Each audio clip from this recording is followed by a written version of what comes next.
अहो आप्पा बाई या वरीसले ते अल निनो बिल निनो नावनं काहीतरी संकट येवाय म्हणे.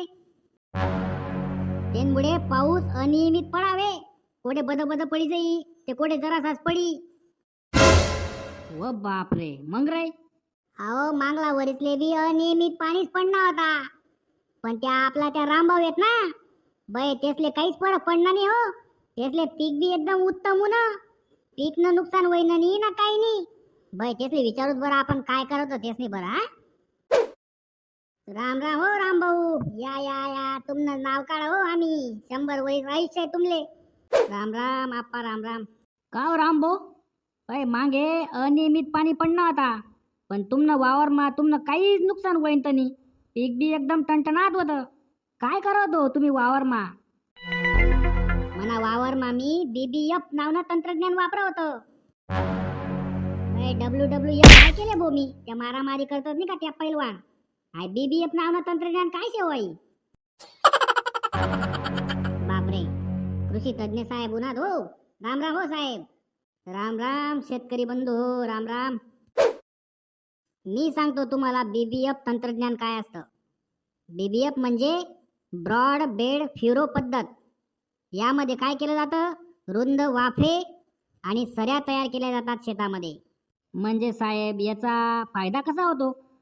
बघा, शेतामध्ये जेव्हा खूप पाऊस पडतो तेव्हा ते अतिरिक्त पाणी सऱ्यांमधून बाहेर निघून जाते.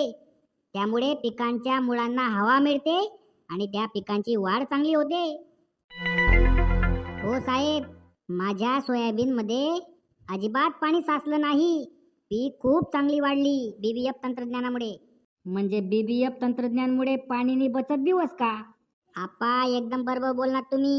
BBF तंत्रज्ञानमुळे पाणीना योग्य वापर बी वस आणि जमीनमा ओलावा बी टिकी राहत बरं.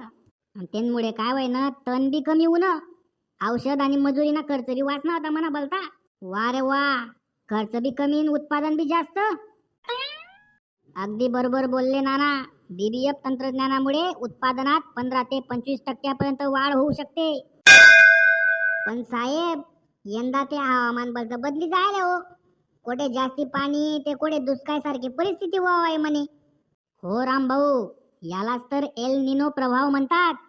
एल निनोमुळे पावसाचे प्रमाण अनियमित होते आणि शेतीवर मोठा परिणाम होतो.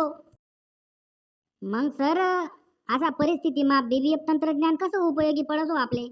हे बघ राम भाऊ, जास्त पाऊस झाल्यास अतिरिक्त पाणी सऱ्यांमधून लगेच बाहेर निघून जाते.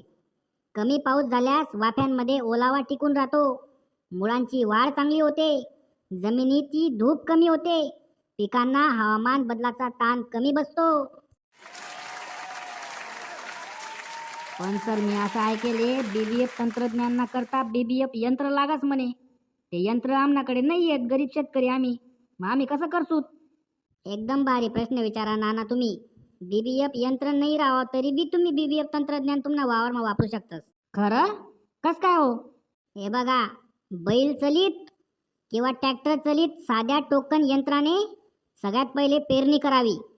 त्यानंतर 21 दिवसांनी रेझरच्या साह्याने पिकांच्या 4 ओळीनंतर सरी तयार कराव्यात. त्यामुळे काय होईल, जल व मृदा संधारण व्यवस्थित करता येते. नाही ते काय करा ना, आपल्याकडे 3 दाती 5 दाती 7 दाती पेरणी यंत्र असतं का. समजा उदाहरणार्थ 5 दाती यंत्र आहे, त्या 5 दाती मधला दाता बंद कर द्यावा ना. म्हणजे काय होईल, दर 4 ओळीस नंतर एक ओळ मोकळी रास हो ना का ध्यानमा.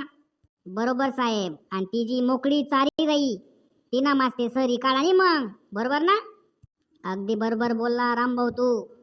त्या ओळीत बळीराम नागर किंवा कोयप्याला दोरी बांधून सरी तयार करता येतात. अरे वा, म्हणजे कमी खर्चामा BBF पद्धत वापरता येत बरं.